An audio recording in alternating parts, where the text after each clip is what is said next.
Buenas tardes a todos, mi nombre es Jordi Nieva, soy catedrático de Derecho Procesal de la Universidad de Barcelona y todos ustedes, o por lo menos la mayoría, pues me deben conocer porque respondo positivamente a su llamado que me ha transmitido el doctor Rodrigo Rivera a los efectos de darles una pequeña disertación sobre mis últimas ideas acerca de la carga de la prueba, que ya saben, porque me consta pues que me han oído en otras ocasiones, en otros vídeos, pues que tengo unas reflexiones bastante rompedoras, bastante revolucionarias sobre la cuestión y por eso pues voy a hacerles partícipes de las mismas.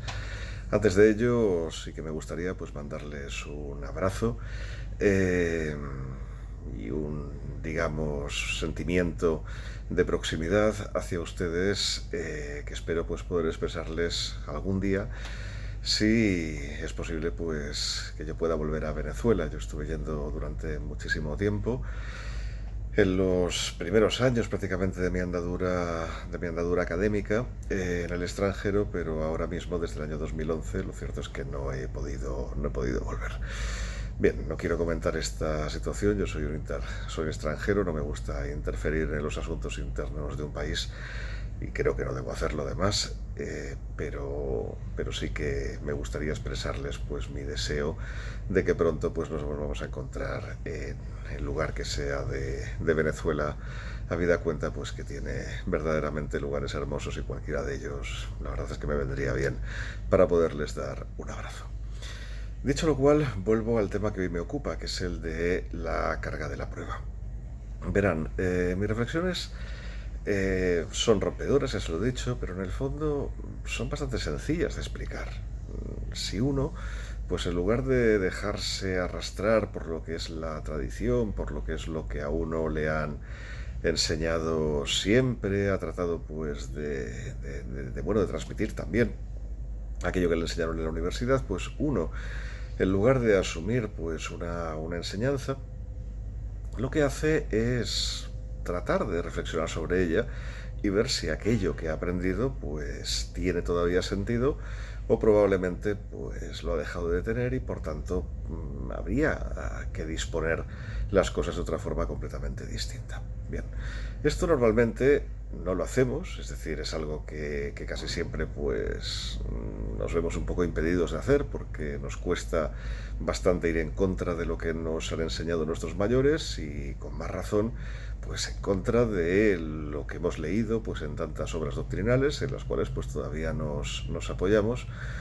Pero yo también les digo que si siempre tuviéramos este respeto reverencial por los argumentos de autoridad, es decir, por los que vinieron antes de nosotros, lo cierto es que nunca hubiéramos evolucionado en la ciencia, probablemente ni siquiera existiría el derecho tal y como lo conocemos hoy en día. Es decir, si nadie hubiera cambiado nada, y les aseguro que cada cambio ha costado, los cambios son siempre muy, muy complicados porque el ser humano tiene una especie de tendencia a no moverse, ¿no? O sea, a pensar que si sigue haciendo exactamente lo mismo, pues todo va a ir bien o todo va a ir como ha ido hasta ahora y por ello pues tiene un cierto conservadurismo que en materia jurídica la verdad es que es un gran conservadurismo porque las cosas es cierto que en algunas ramas del derecho se han movido muy poco en los últimos años y particularmente en derecho procesal esto es especialmente llamativo, no se ha movido prácticamente nada o verdaderamente muy poco. Además, pues tenemos el problema en derecho procesal, pues que a diferencia de lo que les ocurre a penalistas o incluso administrativistas o a constitucionalistas, ¿no? Que han tenido pues figuras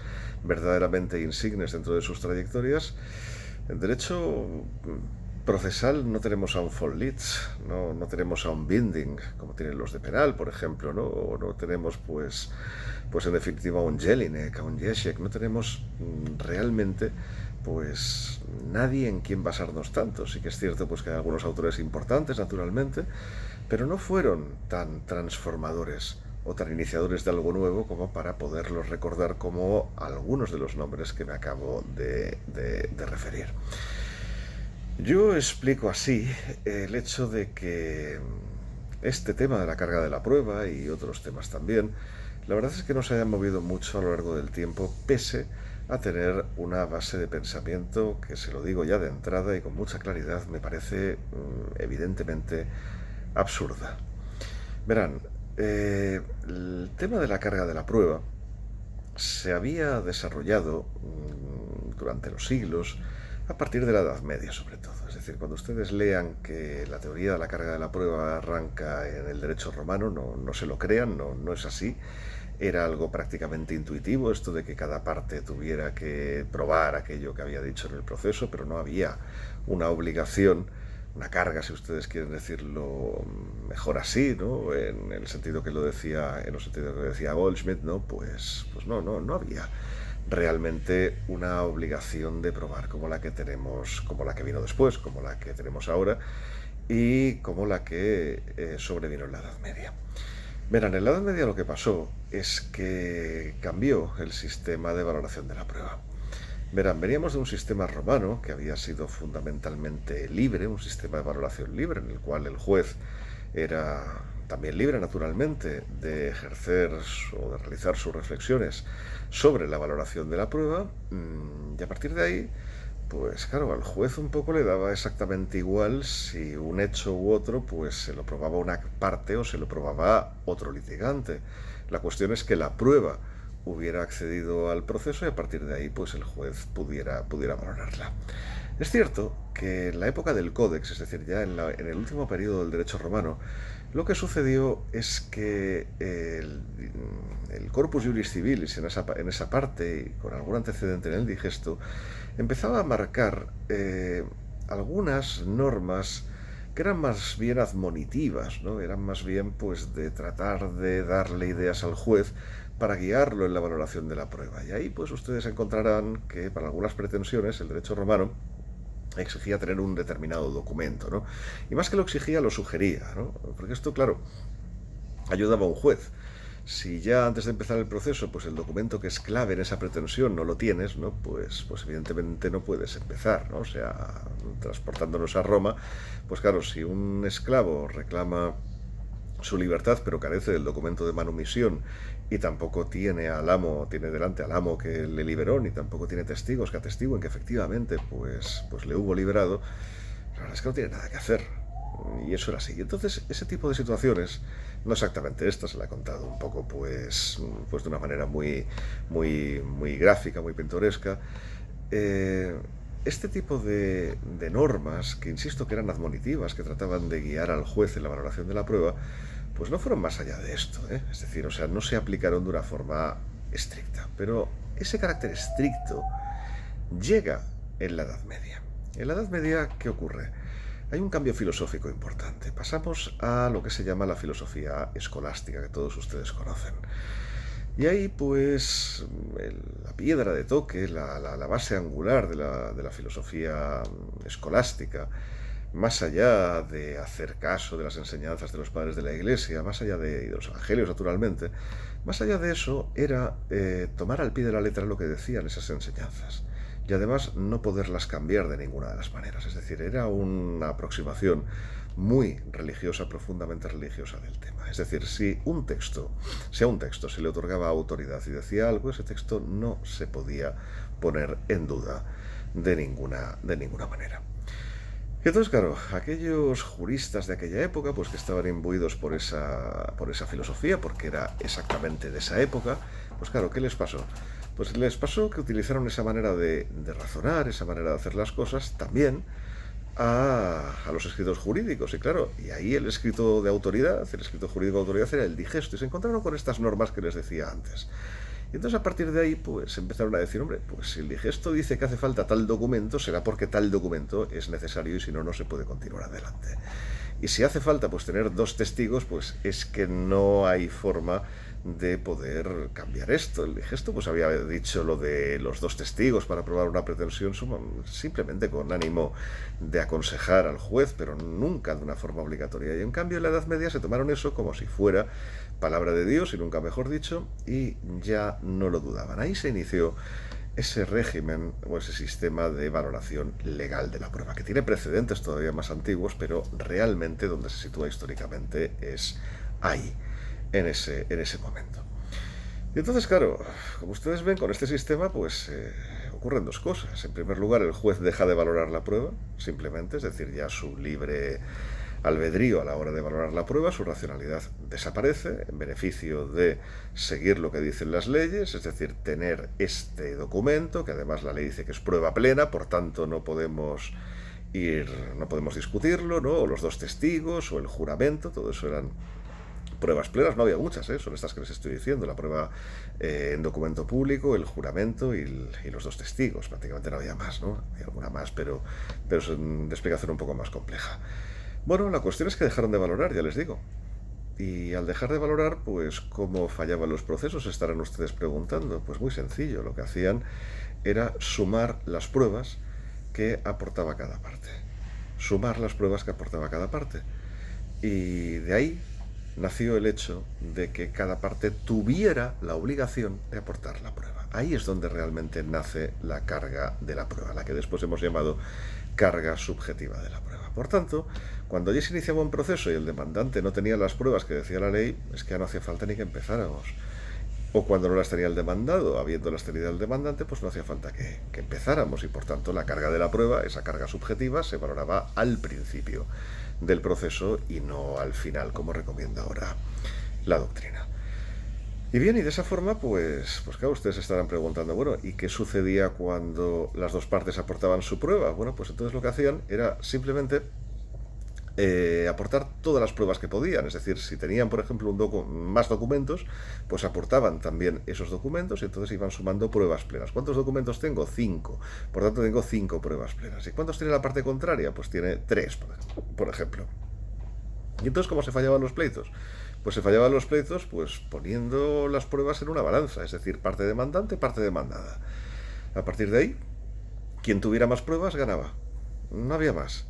Por eso se empeñaban mucho en tachar los testigos de la parte contraria, porque claro, si una parte, por ejemplo, había presentado a 80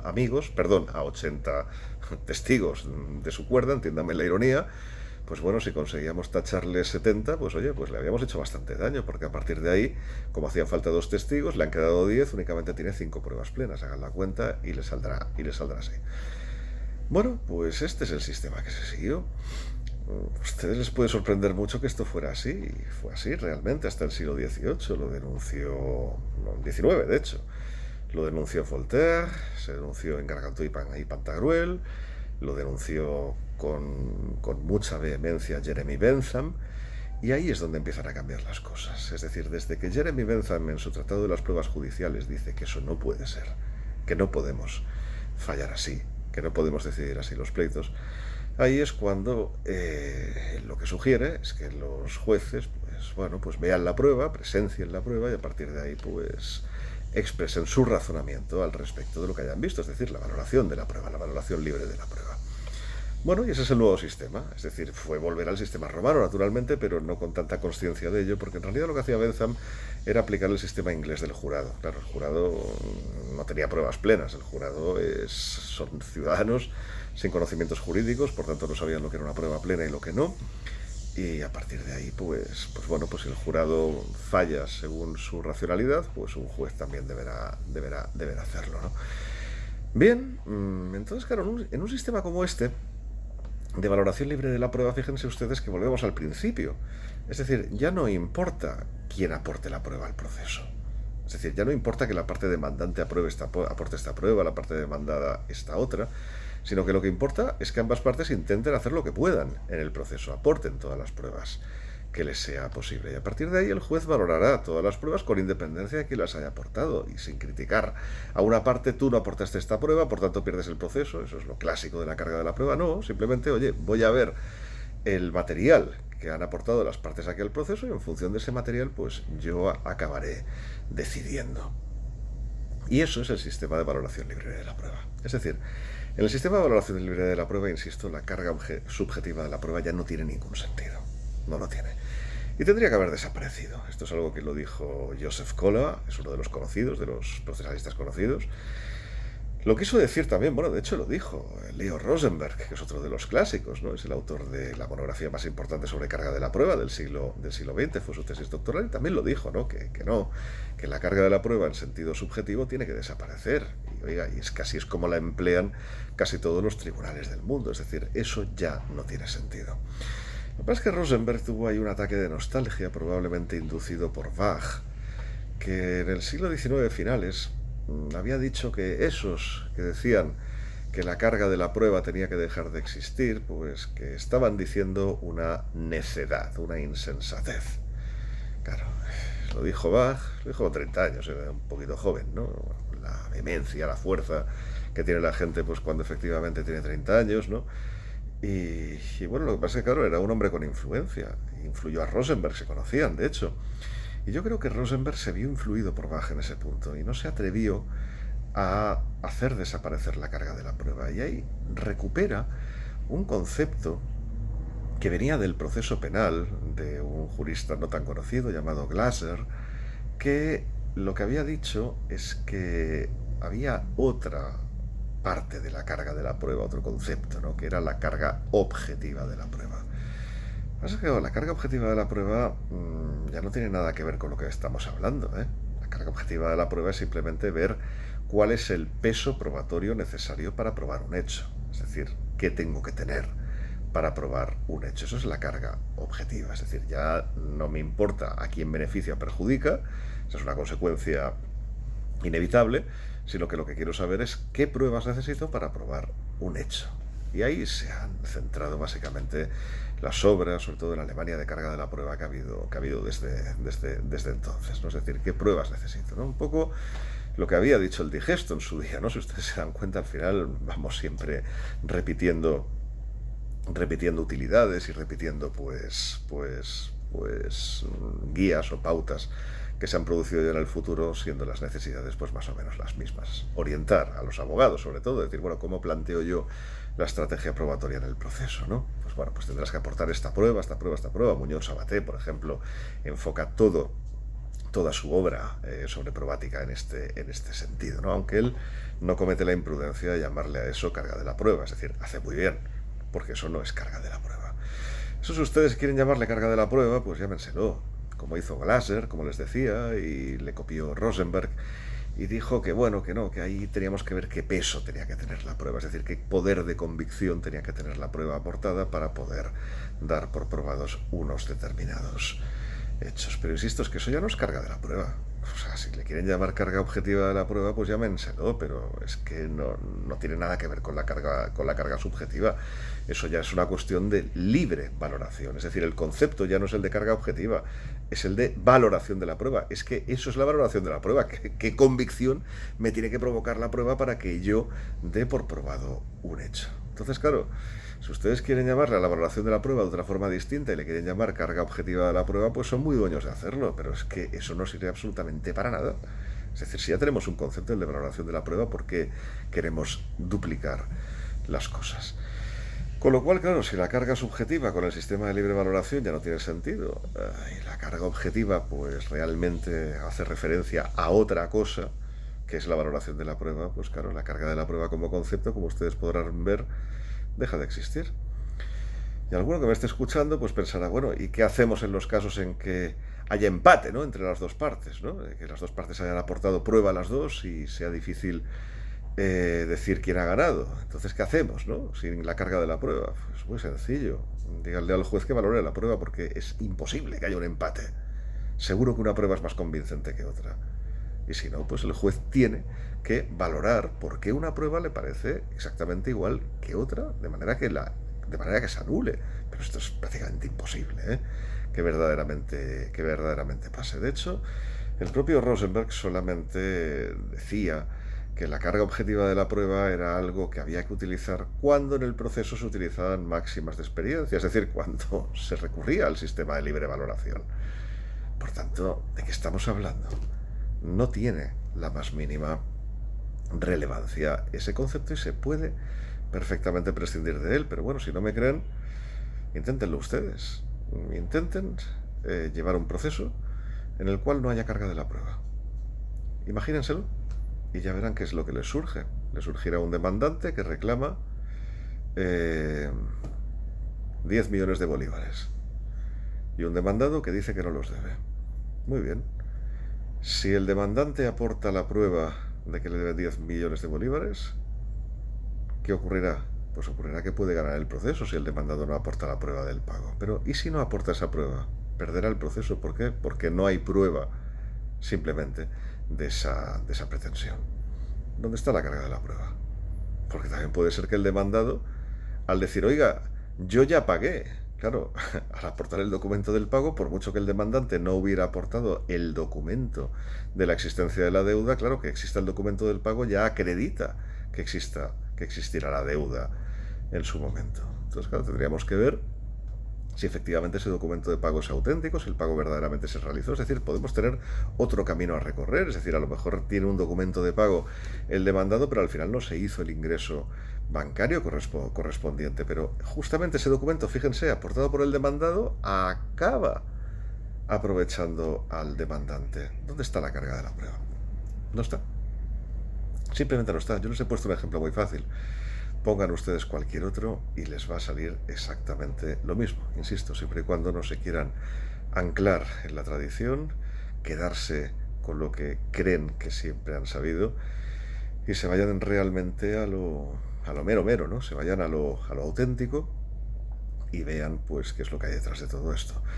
En todo caso, aparte de mis vídeos, mi posición la pueden leer en un artículo que publiqué en la revista Indret hace muy poco, en septiembre del año 2020. Es un artículo que se ha publicado además en la ZZP, es una revista alemana, es la más antigua del mundo, publicado en alemán. Tengo una gran satisfacción porque se haya publicado allí, porque es una revista verdaderamente de muchísimo prestigio, y que aceptaran el artículo fue para mí una sorpresa inmensa, pero por supuesto también una gran alegría. Y además pues también pueden ver mi posición en el libro que tengo publicado con Jordi Farré y Leandro Giannini, que a sugerencia de Michele Tarufo se llama Contra la carga de la prueba. Ahí verán pues una serie de, bueno, todos los argumentos o la mayoría de los argumentos que tengo a este respecto. Verán también la idea de Jordi Farré, que coincide conmigo en el tema de la carga subjetiva. El de la carga objetiva no puede coincidir, ya verán por qué, ¿no? Porque él está con la lógica de los estándares, ¿no? Y es normal, ¿no? Pero bueno, eso nos hace iniciar discusiones interesantes al hilo de la cuestión. En todo caso, ha sido un placer hablar con ustedes y en todo caso quedo a su disposición hasta siempre.